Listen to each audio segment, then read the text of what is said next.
Well, welcome everyone. Thank you for coming tonight. We are going to go ahead and get started now.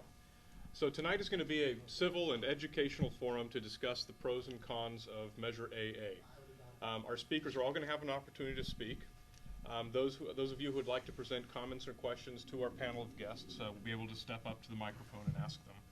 The reason Mr. Gleason has requested tonight's town hall meeting is because the opinions he's received from many people in the city about how this country was founded and why we believe in the Constitution. Here are some of the questions that we're going to be discussing tonight.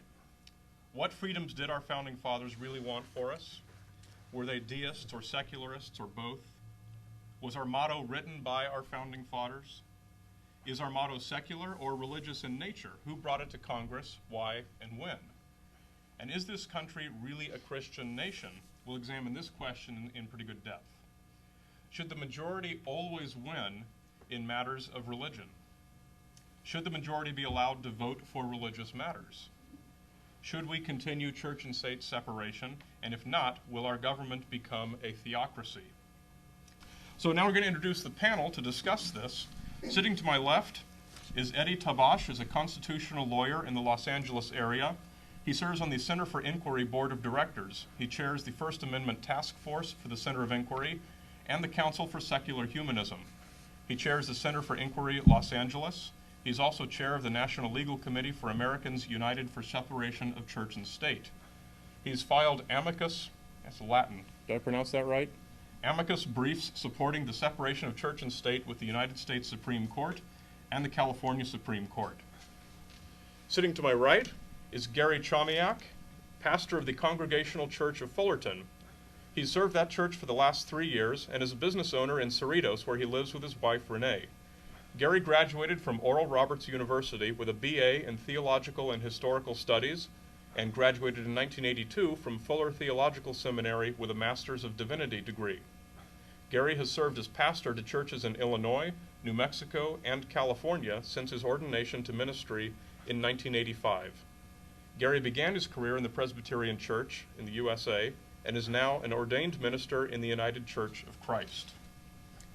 Eddie and Gary. So now we're going to go ahead and have statements from each panelist. Fire away. You've got 10 minutes. And I've got my virtual gavel at the ready. Okay. Well, I want to thank those of you who did show up for showing up. I want to dispel a few myths. Those of us who are advocates of church-state separation do not in any way want government to take a position against God's existence. We would be equally fervent against having in the Pledge of Allegiance one nation under no God, or have a city motto read, in no God do we trust.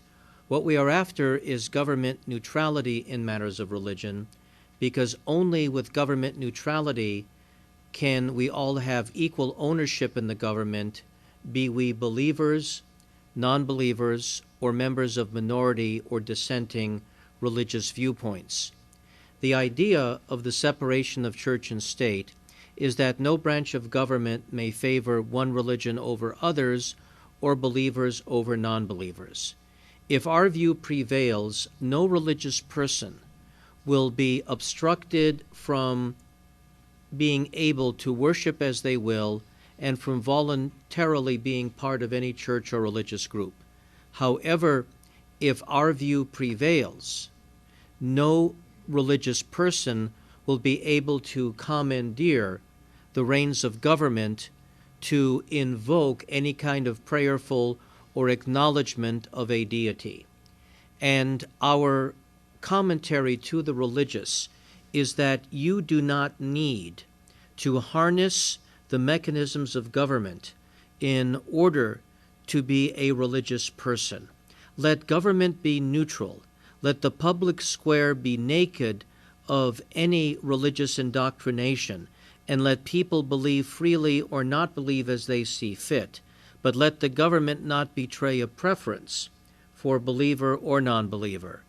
And so, under church-state separation, there is equality for everyone. Without church-state separation, the government endorses a particular theological point of view, and the non-believer or religious dissenter is left out. If the phrase "in God we trust" becomes an official part of this city's government, what it means is that Villa Park is making a statement that patriotism is only properly manifested if it's coupled with belief in a supernatural being, and that's surely unfair and unjust to all the conscientious people that don't believe in a supernatural being or believe in different kinds of spirituality. Certainly, everyone in this city is capable of trusting in a God of their choice if they want to, without having the city government dictate it. If you as an individual Villa Park resident or voter choose to trust in any God that you want, the absence of the motto from the city is not stopping you. All it's doing is not giving the government stamp of approval to your particular theological belief. And so, under church-state separation, we all have ownership of government. Now, the supporting arguments have been made citing Thomas Jefferson. We have to understand that Jefferson and his main assistant in church-state separation, James Madison, who actually drafted the First Amendment, were committed to total equality for the believer and non-believer, because when they passed through the Virginia legislature in 1786 a measure to guarantee religious liberty for everybody, Jefferson remarked more than 20 years later that it was his delight that the measure protected the infidel of every faith and not just Christians or standard believers. Madison, before he drafted the First Amendment, wrote to Jefferson saying he feared that the majority would trample on the rights of the infidel. And so an equal concern for the non-believer was expressed. But most importantly, if you look at the chronological history in the paper I've given out tonight, if in fact government was only meant to not be able to choose between believer and non-believer, but be able to favor religion collectively over non-belief, then two proposed wordings would not have been rejected.